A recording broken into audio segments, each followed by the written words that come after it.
Hi, I'm Anna Stretton and I'm one of the founders of Olive's Kitchen, a company that's passionate about pet wellness. And with me today is one of our directors, a veterinary surgeon, Dr. Heidi. Hi Heidi. Hi Anna. And we're going to talk about dogs and dogs that are bored with their food.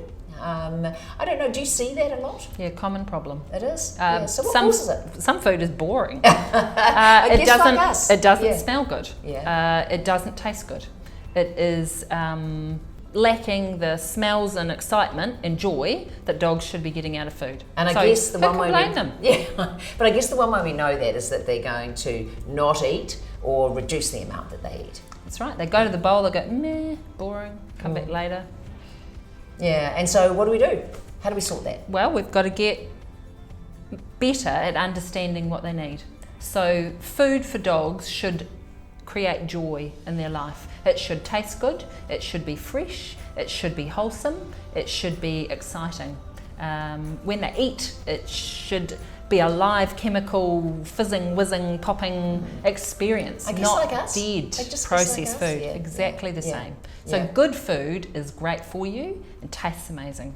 And dogs should have the opportunity to experience the same thing. Yeah, and I guess with so much of us, we tend to think that dogs will pretty much eat anything, but not always the case and not always such a great philosophy to apply. No, and with our wide variety of breeds of dogs, owners particularly of tiny little dogs, they can be quite fussy, Yeah. and it's very important that the food that they take in has a lot of energy in it, and it is providing them the right things they need, because if they're not eating, their health can suffer. Whereas a bigger dog, particularly a breed like a Labrador, they may eat a lot more food but suffer the opposite problem. They might be prone to obesity, much, yeah. whereas a dog that's bored with its food may not eat at all and suffer deficiencies because it's not getting enough energy. So as a vet, when you see dogs that are bored with their food, is it generally more a kibble-based diet, or is it Can be. So it needs to perhaps Or a raw food- diet would be a good thing to A try. raw diet is always a good thing to tip, try. So, yeah. so some kibble, there's a range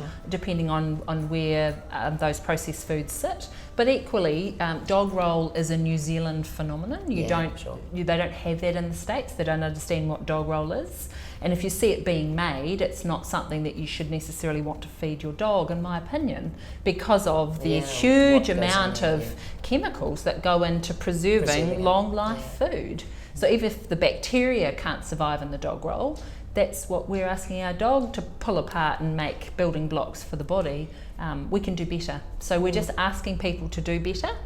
Add some food that smells great, add some food that is designed for the animal that you're feeding, and add some food in there that's going to bring them some joy in their day.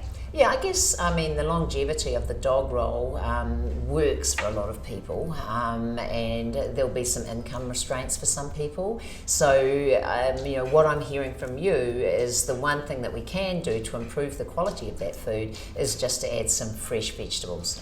Just fresh, finely grated vegetables, and ostensibly more green and coloured if we can, because we're going to improve, the wellness of the dog by doing that. That's right. So a lot of us can actually grow silver beet almost anywhere in a garden. That's a great place to start. Or puha, we could just get it from the side of the road. That's right. Some grated broccoli, most of us are having that as part of our diet, and it's just about thinking to put their dog's bowl on the bench and put leftovers and things in the bowl. So including that pet parent, the pet in the family meal, and thinking of their health and well-being as we would think of all the other family's members' health and well-being. All very simple solutions really, and all just head back to food being the medicine. Food is medicine. It goes right back to Hippocrates. You are what you eat. Our pets are what we feed them. And if we want them to live long and healthy lives and be disease-free, we need to be more mindful of putting high quality nutrient in the bowl, not so much volume. Thank you. You're welcome.